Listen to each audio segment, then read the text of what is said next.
Yung nagbabalik tayo guys.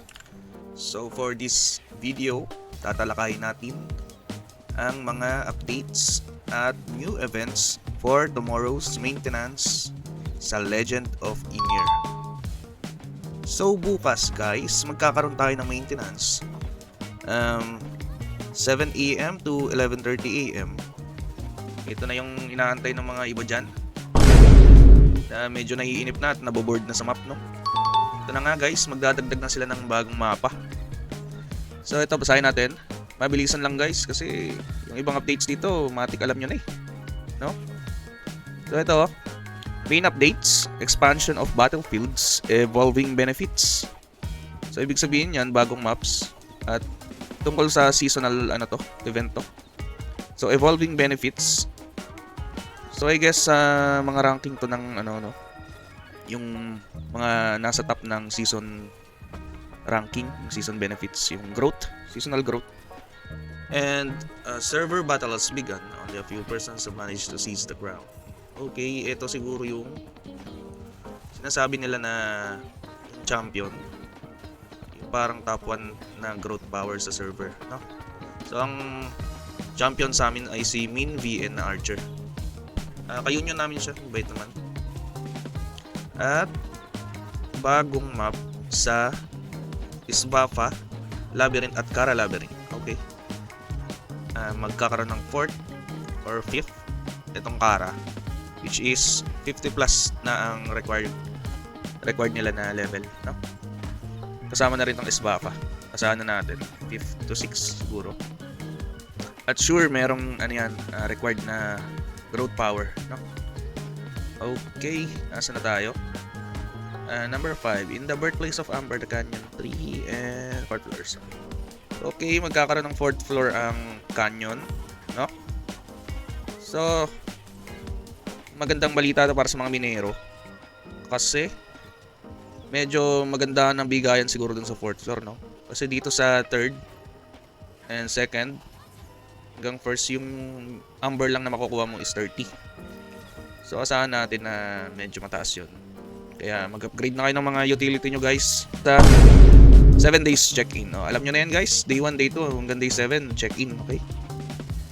Ayan, may makukuha tayong food bundle sa day 1, day 2 support chest of growth, day 3 enhancement stones, day 4 food bundle ulit, day 5 enhancement stones ulit, okay? Ulit lang. Day 6 food bundle at day 7 enhance Valkyrie Grail. Okay, may chance pa kayo guys sa mga hindi pa napag-plus 10 dyan, yung mga hindi pa safe dyan. At sa mga safe na, okay, chill lang tayo guys. So ayan guys, 7 days check-in. So next is ito, clan support task. So clan support task, alam nyo na, clan badge yan, matik. So ayan, hanggang December 16 siya.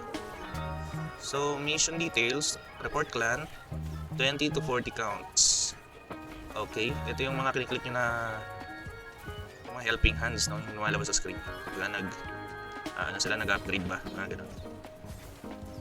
At saka nag-open ng mga Norn's treasure guys, ayan. So sipagan nyo mag-click para makakuha nyo itong mga rewards, mga clan badge, tsaka clan skill book, mahalaga yan para sa pag-upgrade ng mga skills ng inyong clan. Okay? So ayan, pag natapos mo lahat, complete all tasks, makakuha ka ng Radiant Clan Badge chest. Next is Giant Hunt Special Task. So dito guys, Expedition Raid event to. Okay. Defeat Baldur of Growth. Yun yung random spawn, no? Sa iba't ibang maps yan eh. Meron yan sa Crossroads. Okay. Alam ko lumalabas din yan sa sa yung isang map, yung pwede ka mag-mina din. Saan nga bang map? Basta doon. Alam nyo na rin yan. So ayan, ipirin nyo yung nyo ngayon, yung mga tickets nyo, no? Yung mga feather. Tapos bukas nyo na lang gamitin guys para kung nagra-rush kayo, makuha tong mga to, no? Ayan, no? Mga galar. So pang craft yan ng mga rare. Okay, may directive addition ticket, feather of growth, sila barin, support chest. Okay, and last ang reward niya is Galar badge, 15 pieces. Meron naman tayong pambasag na, guys. Next is Honor Badge Discount Event. Alright. Ano nga ba ang Honor Badge? So guys, ang Honor Badge ay ito yung nakuha natin sa mga inter-server maps, no? So, ito yan guys. Kung naglaro kayo ng ibang laro rin ni WeMade, meron din yung everyday na limit na. So, nagre-reset siya every 4 AM, every reset daily.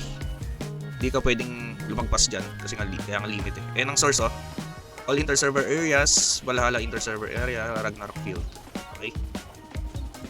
Yan, sinuot pa. Sinuot pa. Ito yung pwede mong bilihan ng mga items. Ayan guys, so wag mo na kayong bumili. Suggestion ko. Kasi, yun nga bukas, magkakaroon dyan ng 50% discount. So, next tayo. Na pinakahintay ng lahat, ang hot time event. So, ayan guys, weekdays, Crossroads, Glacier Forest, Hermod's Crossroads, at Hall of Valkyrie, normal, okay? All floors daw yun. Then, ang buff nila is Hunting XP. So, second buff, PvP Def plus 50. Sa Crossroads lang yun, no? Kasi matik yan, gera na naman yan. Hindi ka makakapag-farm ng maayos yun, maniwala. Walang peace na nangyayari sa kada inter-server na merge. Laging gulo yan guys. So ayan, event period, weekdays, 8 PM siya hanggang 11, ay 12 pala. Hanggang 12 to guys. Yan, Saturday, Sunday, 8 PM to 12 PM. Same time lang pala. Yan, same time lang. Pero okay na rin. So, yan guys, yan ang buong updates na mangyayari bukas, no? Medyo malaki-laki to kaya medyo matagal yung natin, maintenance. Pero maganda yung updates nila guys, ha. Sakto lang ilabas nila ng maps. Hindi ganun kabilis, hindi ganun kabagal. So yung hot time na to, maganda to sa mga bagong gawang servers, or I don't know kung i-implement nila agad dyan sa mga new servers. Tsaka maganda yan sa mga tropa na bumibili ng account na makikipasok sa server nyo. Maganda yan sa mga gustong mabol. So ayun guys, yun lang naman yung ngayon, magiging updates para bukas. So ayun guys, maraming salamat. At sa mga magsasend ng seeds dyan, meron tayong coupon na darating. So kung gusto nyo magpa-reserve, 50 plus seeds lang guys, tapos bookmark codes na yun. So guys, thank you. Bye-bye na muna. See you on my next video na ulit. Bye-bye. Bye, Cesar.